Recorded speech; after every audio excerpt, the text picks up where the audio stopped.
تو یہ ایک سوال جو ہے وہ پیچھے رہ گیا ہے، باقی سارے نکات جو ہیں وہ تقریباً حل ہو چکے ہیں۔ اس وجہ سے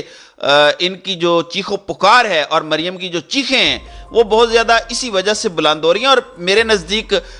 اس سے بھی بڑی ایک دوسری بات ہے عدلیہ پر حملے کی، اور دوسری وجہ یہ ہے کہ NRO2 کا جو اگلا حصہ ہے وہ پورا بھی نہیں ہوا۔ پہلا حصہ تو پورا ہو گیا، آپ نے دیکھا کہ مریم نواز کے جو کیسز تھے انہیں ختم کیا گیا، شہباز شریف کے کیسز ختم ہوئے، حمزہ شہباز کے ختم ہوئے، سلمان شہباز کے ختم ہوئے، دیگر کئی کیسز جو ہے وہ ایک لمبی فہرست ہے جس میں وہ تمام تر کیسز ختم ہوئے۔ لیکن اس کا جو دوسرا حصہ ہے وہ ہے نواز شریف کی معافی، انہیں جو سیسیلین مافیا قرار دیا گیا، انہیں جو گاڈ فادر قرار دیا گیا، ان کے اوپر جو تاحیات نااہلی کی تلوار پھیری گئی، ان کو ریورس کرنا۔ اب یہ ریورس کرنا جو ہے یہ بظاہر جو ہے وہ مشکل لگ رہا ہے۔ میں پہلے خود مریم نواز کی جو باتیں ہیں وہ سامنے رکھ دیتا ہوں، پھر آپ کو بات سمجھنے میں آسانی ہوگی۔ اب مسلم لیگ نون کی سینئر نائب صدر اور چیف آرگنائزر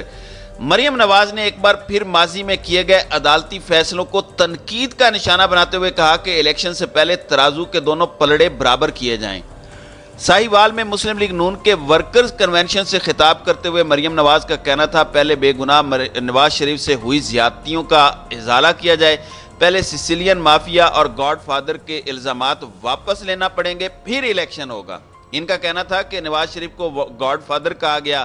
بیٹے سے تنخواہ نہ لینے پر چلتا کیا گیا، ہے کوئی جو میرے ملک میں انصاف کرے۔ عمران خان پر تنقید کرتے ہوئے مریم نواز کا کہنا تھا کہ پہلے گھڑی چور انصاف کے کٹہرے میں کھڑا ہوگا، پھر الیکشن ہوگا۔ اولاد چھپانے جیسا جھوٹ پاکستان کے کسی وزیر اعظم نے قوم سے نہیں بولا، یعنی یہ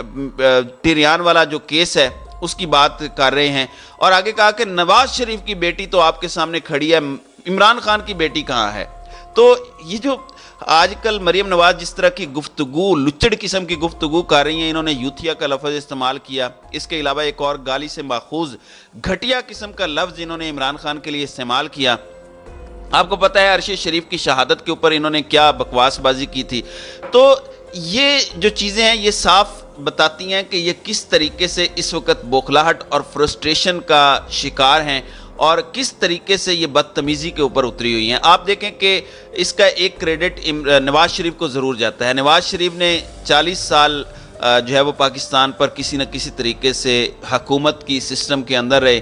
40 سالوں میں جہاں انہوں نے پاکستان کی عوام اور پاکستان کے بچوں کو تعلیم سے دور رکھا، وہی انہوں نے یہی معیار جو ہے اپنی بیٹی کے لیے بھی رکھا، اور اپنی بیٹی کو بھی ہر طرح کی تعلیم، ہر قسم کے اخلاق اور ہر چیز سے جو ہے وہ بہت دور رکھا۔ یہی وجہ ہے کہ ان کی زبان درازی اور ان کی گفتگو سن کر پتہ چلتا ہے کہ یہ کس طرح کے مائنڈ سیٹ کی جو ہے وہ پیداوار ہیں۔ پھر مریم نواز نے الزام لگایا کہ عمران خان کو آج بھی جنرل فیض حمید کی باقیات بچا رہی ہیں، بابا رحمت آج بھی عدلیہ میں اپنے لگائے ہوئے ججز سے کام لے رہا ہے، الیکشن مانگتے ہو تو اسمبلیاں توڑتے کیوں ہو؟ تو یہ تمام تر باتیں مریم نواز کی سن کر آپ کو اندازہ ہو گیا ہوگا کہ اس وقت ان کے اندر کیا دھماکے چل رہے ہیں۔ دوسری جانب شہر اقتدار میں بہت کچھ چل رہا ہے، بہت سی باتیں ہو رہی ہیں صحافتی حلقوں کے اندر بھی، سیاسی حلقوں کے اندر بھی، اور نواز شریف نے ڈیل کے تحت واپس آنا تھا، لیکن ابھی تک نہ تو عمران خان جیل جا سکے ہیں، نہ عمران خان نااہل ہو سکے ہیں، اور نہ ہی نواز شریف کو ابھی تک ریلیف مل چکا ہے اکارڈنگ ٹو دا ڈیل۔ اور اس وقت اسٹیبلشمنٹ پر بھی سوال ہوتا ہے کہ وہ اس سب میں کہاں پر کھڑے ہیں۔ اسٹیبلشمنٹ کے اس وقت ہر جگہ رابطے ہو رہے ہیں، اور عدلیہ سے یہ لگ رہا ہے کہ مریم نواز کا جو عدلیہ سے یہ لگ رہا ہے کہ جو حملہ ہے یہ انہیں بیک فائر کیا ہے، اور NRO2 کی راہ میں اب شاید عدلیہ رکاوٹ بن جائے۔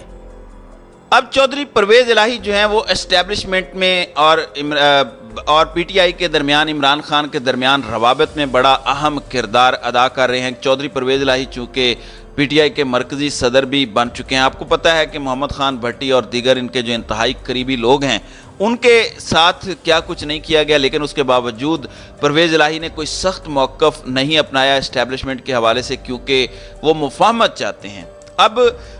جو مریم نواز ہیں ان کو پتہ ہے کہ اسٹیبلشمنٹ کے ساتھ پی ٹی آئی کے روابط جو ہیں وہ بحال ہونے جا رہے ہیں، اور روابط بحال ہونے بھی چاہیے تاکہ ایک جمہوری جو رول ہے اس کو آگے مزید پلے کیا جا سکے۔ جب ایسی خبریں مریم نواز کو پہنچتی ہیں تو مریم نواز کی فرسٹریشن بڑھتی ہے اور آپ اندازہ نہیں کر سکتے کہ ان کی بخلاہٹ اس وقت کس لیول کی ہے۔ اچھا، جو اب عدلیہ ہے اس کے معاملے پر اجمل جامی ہمارے دوست ہیں، انہوں نے ایک کلیم کیا ہے۔ وہ کلیم میں انہی کے زبانی آپ کو سنوا دیتا ہوں، پھر آپ کو اندازہ ہو جائے گا کہ اصل بات کیا ہے۔ یہ ذرا جامی صاحب کی گفتگو ملاحظہ کریں۔ اس لیے کہ آسان لفظوں میں اگر میں عرض کروں کہ محترمہ مریم نواز یا پھر پی ایم ایل این جو ہے، عدلیہ کے حوالے سے خاص ان کا ایک مائنڈ سیٹ یا خاص نیریٹو ہوتا جا رہا ہے پچھلے کچھ عرصے سے، تو اس کی وجہ کیا یہ آپ پوچھ رہی ہیں مجھ سے۔ میری خبر یہ معلومات یہ ہیں کہ ان کے ہتھے کچھ مال، کچھ مواد، کچھ کانٹینٹ لگا ہے، اور اس کانٹینٹ کی بنیاد پر ہی آج مریم نواز یہ کہہ رہی تھی کہ الیکشن تو ہوگا لیکن پہلے ترازو کے دونوں پلڑے برابر ہوں گے۔ اب اس کے دو مطلب ہیں، وہ چاہ رہی ہیں کہ نواز شریف صاحب کے اوپر جو مقدمات تھے، جو سیسیلین مافیا اور دیگر ان کو القابات دیے گئے، تو وہ واپس ہوں، اور پیرالل پھر عمران خان صاحب کے کیسز جو توشہ خانہ سے لے کے دیگر جو الزامات وہ عائد کر رہی ہیں، ان کا بھی انصاف ہو، اور پھر وہ طبقہ جو خان صاحب کا حامی ہے عدلیہ میں، ان کا صفایا ہو، پھر ہم الیکشن کے لیے تیار ہیں۔ تو یہ ایک بڑی لمبی چوڑی وہ ڈیمانڈ اور بارگن رکھ رہی ہیں اس نظام کی بنیاد پر جو میری اطلاع میں نون لیگ کے ہاتھ لگا ہے، اور اس میں مبینہ طور پر کچھ مزید آڈیوز اور چند ایک ویڈیوز بھی ہیں۔ اب میرے خیال تم پوچھو گی ویڈیوز کیا ہیں؟ بالکل، آپ مجھے بتائیں کون سی ویڈیوز میں بتا دیتا ہوں۔ ویڈیوز جو ہیں مبینہ طور پر ان میں دو سابق انتہائی اہم شخصیات، انتہائی اہم، اور ایک موجودہ دور کی ایک اہم شخصیت جو ہے، وہ تین لوگ ایک ویڈیو میں موجود تھے، جو جس کی بنیاد پر نون لیگ یا مریم اس نیریٹو کو کھینچ بھی سکتے ہیں، بتا سکتے ہیں۔ تو اور یہ جو آڈیوز اور ویڈیوز ہیں، آپ کو یاد ہے ان کا اعتراف تو سابق سپہ سالار نے خود دو چار صحافیوں سے ملاقاتوں میں کیا کہ میرے پاس تو فلاں کی اتنی آڈیوز اور ویڈیوز ہیں۔ تو میری ایک خبر یہ بھی ہے کہ یہ آڈیوز اور ویڈیوز جو نون لیگ کے ہتھے لگی ہیں، اس سے ہوتا گیا، یہ بات کی بات ہے، لیکن یہ فراہم کرنے کس نے کی ہیں؟ یہ کوئی ایسا شخص ہی کر سکتے جو دعوے داروں کے میرے پاس آڈیوز یا ویڈیوز ہیں۔ رہی بات کہ کیا یہ بارگیننگ چپ سے مطلوبہ نتائج حاصل ہوں گے یا نہیں ہوں گے، اب یہ ایک بڑا ٹیکنیکل نقطہ ہے، کیونکہ جو خان کا یا کپتان کا حمایتی ہے، اس کے اوپر ابھی تک کی آڈیو ویڈیوز نے کوئی اثر نہیں ڈالا۔ اب کی جانی آئے گی۔ جی ناظرین اکرام، آپ نے جامی صاحب کی گفتگو ملاحظہ کی تو آپ اس سے اندازہ لگا لیں کہ ان کے پاس آڈیوز اور ویڈیوز کا ایک نیا سٹاک، ایک نیا خزانہ